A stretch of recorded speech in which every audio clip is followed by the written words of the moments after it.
Tonight, a Muslim advocacy group is keeping a close eye on the Statehouse to see if any legislation is filed targeting the Muslim community. So it comes after multiple controversial comments from Lieutenant Governor Micah Beckwith.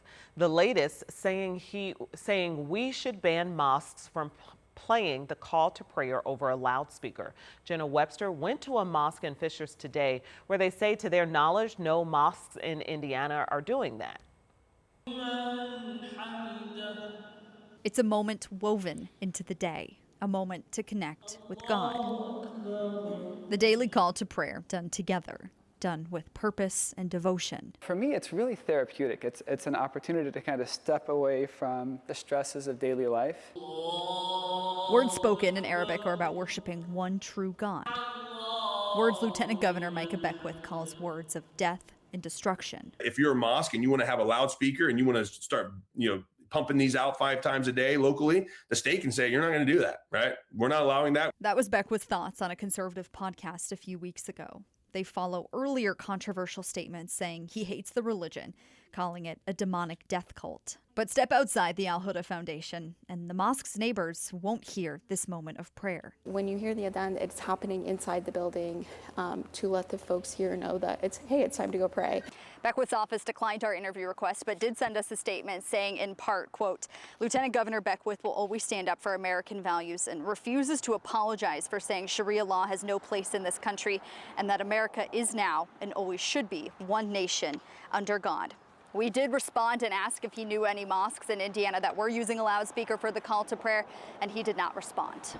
It's just simply factually inaccurate to say, we're sick and tired of you guys disturbing your neighbors with your call to prayer when we've been here for a very long time and nobody does the call to prayer outside out loud. It literally doesn't happen. Imam Nasser Karimian leads the mosque in Fishers, the largest in the state. He doesn't know of any mosques that broadcast the call to prayer publicly either. Do you feel angry? I feel angry too. Let's be angry together. That's really what it represents. So it's hard for me to really feel like this has anything to do with Islam. To see an elected official really coming out with just blatant lies and saying that, the call to prayer is a call to death and destruction is just shocking. I'm a father of 4, and so it makes me, scared for my wife and kids. Karimian says statements like this are nothing new. His message to his community, life is a test. And the door to this mosque is always open. In Fishers, Jenna Webster, 13 News. The Indiana Muslim Advocacy Network doesn't know if the legislation banning loudspeakers is the goal here, but they point out federal courts have protected the sound of church bells.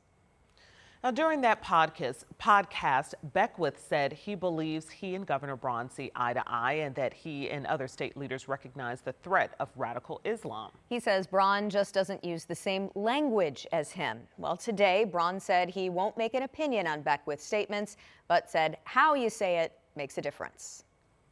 I think in that case, I'm a believer in the religious freedom, and the Constitution's quite clear on what makes sense there. And we're a country of free speech. If you're espousing something, though, that does have parts of it, that needs to be litigated in the public discourse. Just be careful how you do it. Braun also said he's been clear that state leaders should, quote, be careful with what you say.